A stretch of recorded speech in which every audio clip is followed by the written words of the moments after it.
Nu ką, darom testą pasatuko. Variklis užvestas. Matuojam temperatūrą į salono pečiaus padavimą. 42 dabar.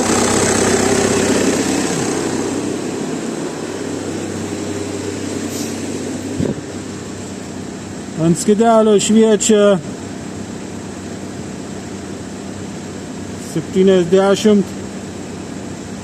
netoli, tai yra, atsiprašau, 65 ir dabar nustatyta padėtis ant vidurio, pečiaus vėjelis pučia maždaug per vidurį.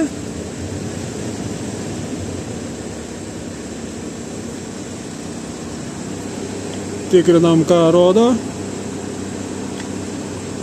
47, panašiai kaip ir iš variklio pasiduoda šlangas, kairė pusė vairuota, o dešiniai pusė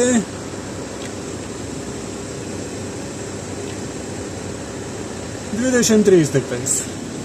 Tai ką, klientė nusprendė, neapsisprendžia tiksliau ką daryti, ar keisti pečiaus radiatorių, ar praplauti.